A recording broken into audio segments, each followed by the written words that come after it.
अस्सलाम वालेकुम। आज मैं एक ऐसी मिस्टेक के ऊपर बात करने वाली हूँ उन तमाम शादीशुदा ख़वातीन के लिए जो कि मैंने नॉर्मली देखा है कि ये गलती 10 में से 9 ख़वातीन करती हैं। वो गलती क्या है? वो गलती ये है कि वो अपने शौहर की एक नाज़िर यानी उसकी एक टीचर की तरह का रोल प्ले करती हैं। वो कैसे करती हैं? मैं इसकी कुछ मिसालें आपको देती हूँ। बहुत सारी लड़कियां जब या ख़वातीन मेरे पास काउंसलिंग के लिए आती हैं तो वो ये कहती हैं कि हमारे शौहर के अंदर कुछ इस किस्म की आदतें हैं, हम चाहते हैं कि आप हमें कोई ऐसी टिप बताएं कि वो ठीक हो जाएं। यानी बेसिकली वो अपने शौहर की कुछ आदतों को फिक्स्ड करना चाहती हैं। क्या आदतें हैं? सुबह देर तक सोते रहते हैं, नमाज नहीं पढ़ते, लैंग्वेज खराब है, थोड़ी लूज लैंग्वेज यूज करते हैं, शाउट बहुत करते हैं, रात को देर तक दोस्तों में बाहर रहते हैं, देर से घर आते हैं, मोबाइल पे ज्यादा देर टाइम लगाते हैं। अब इन तमाम चीजों को हम कैसे सॉर्ट आउट करें, ये उनका कंसर्न होता है। अब मैं फिर उनसे कहती हूँ कि ठीक है, आपका कंसर्न बिल्कुल सही है, आपके शौहर को वाकई ये सब नहीं करना चाहिए, उनको अपनी आदत को ठीक करना चाहिए, क्योंकि अगर वो ये चीजें नहीं ठीक करेंगे तो लाजमी घर का माहौल भी खराब हो सकता है, बच्चों पे गलत किस्म के असरात पड़ सकते हैं। तो अब इन चीजों पे क्या किया जाए? फिर सवाल ये आता है। मैं कहती हूँ, आप क्या करती हैं इन चीजों को ठीक करने के लिए? मैं उनको समझाती हूँ, मैं ये कहती हूँ, मैं वो कहती हूँ, फिर वो चिढ़ते हैं। क्यों चिढ़ते हैं? क्योंकि समझाने का अंदाज में टॉन्ट और टीजिंग आ जाती है। जैसे, आप तो ऐसे नहीं करते, आपकी तो आदत है, आप तो यूं जागते हैं, आप तो यूं बाहर रहते हैं, आप तो हर वक्त मोबाइल पे लगे रहते हैं। अब आपको क्या लगता है कि इस तरह की टॉन्ट और टीजिंग के साथ आपके शौहर को ये बात समझ में आएगी? जी नहीं।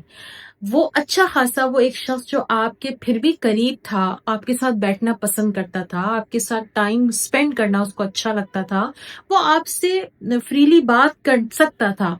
अब आपकी टॉन्ट और टीजिंग की वजह से और हर वक्त एक नासिह का रोल प्ले करने की वजह से वो आपसे दूर होना शुरू होता है और आहिस्ता आहिस्ता वो इस किस्म का दूरी इख्तियार कर लेता है कि वो और ज्यादा देर बाहर रहना शुरू कर देता है। पहले वो 12 बजे घर आ जाता था, फिर उसके बाद आप नोट करती हैं कि अब तो वो 2 बजे तक दोस्तों में बैठे रहते हैं और इतनी देर से आते हैं कि मैं तो सो चुकी होती हूँ।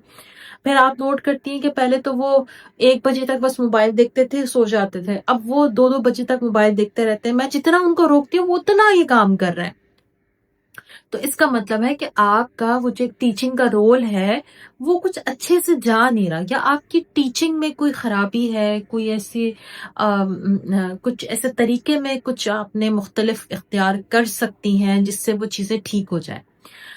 अच्छा, पहली बात तो ये कि मैं इन खवातीन से ये कहती हूँ कि देखिए, आप उसकी बीवी हैं, आपको बीवी का रोल प्ले करना है, आप उसकी माँ का रोल प्ले करने की कोशिश ना करें। जिस इंसान को उसकी माँ 30-35 साल में ठीक नहीं कर सकी, आप उसको 5-10 साल की शादी में कैसे ठीक कर सकती हैं? देखिए, जब दो लोग शादी करते हैं ना, तो वो उस उम्र के उस हिस्से में मिलते हैं जब दोनों की आदतें पुख्ता हो चुकी होती हैं, और उस पुख्ता उम्र की पुख्ता आदतों के साथ एक दूसरे उनके लिए चेंज होना बहुत मुश्किल होता है। और ये सिर्फ मर्द के लिए नहीं मुश्किल होता, ये एक औरत के लिए भी मुश्किल होता है। तो उस वक्त बजाय इसके कि आप एक दूसरे को बदलने की कोशिश करें, आप एक दूसरे को एज इट इज एक्सेप्ट करें, पहली बात। फिर एक्सेप्ट करने के बाद आप उनको प्यार से, मोहब्बत से, मुख्तलिफ तरीके से सजेस्टिव वे में भी बता सकती हैं कि देखें, आप देर तक मोबाइल इस्तेमाल करते हैं, मेरा दिल करता है कि मैं आपके साथ बैठ के कुछ बात करूं, क्या आप थोड़ी देर के लिए मोबाइल साइड में रख सकते हैं और आप मुझसे थोड़ी सी ये गुफ्तगू कर सकते हैं? आप सजेस्टिव वे में, पॉजिटिव वे में बात करें। आप शिकायत ना करें कि आप हर वक्त मोबाइल पे बैठे रहते हैं और मुझे टाइम नहीं देते। अगर आप शिकायत करेंगी तो आपकी बात का असर मुकम्मल तौर पर खत्म हो जाएगा, लेकिन अगर आप पॉजिटिव सजेस्टिव वे में बात करेंगी तो उसका असर ये होगा कि उनको आपकी बात समझ में आएगी, उनके दिल में उतरेगी, वो आपसे दूर भागने के बजाय आपके करीब आएंगे। तो आपने ये तरीका इख्तियार करना है। दूसरा ये कि बीवी का काम है मर्द को लुभाना, उसके साथ प्यार भरी बातें करना, उसके साथ रोमांटिक गुफ्तगू करना। बीवी का काम सिर्फ ये नहीं है कि वो एक मुदर्रिसा और एक टीचर की तरह अपने शौहर के सर पे मुसल्लत हो जाए और उसको बताती रहे कि अभी ये ना करो और ये करो और तुम ये गलत कर रहे हो और तुम्हें ये ठीक करना है। बीवी का काम ये नहीं है। बीवी का काम है उसको प्यार से, मोहब्बत से अपने करीब करना, क्योंकि प्यार और मोहब्बत एक ऐसी ताकत है कि इस ताकत की वजह से भी एक इंसान آپ کی بات کو ماننا، سمجھنا، اس پر عمل کرنا شروع کر دیتا ہے.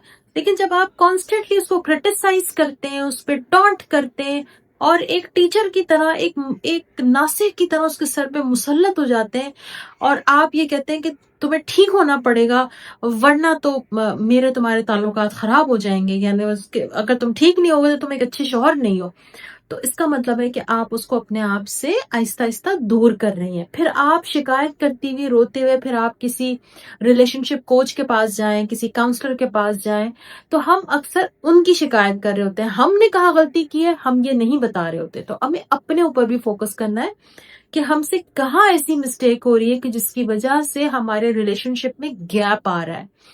آپ بات اگر پازیٹیو طریقے سے کریں گے، آپ ایک پازیٹیو طریقے سے دوسرے کے قریب جائیں گے، تو انشاءاللہ آپ دونوں کی چیزیں بہتر ہوں گی.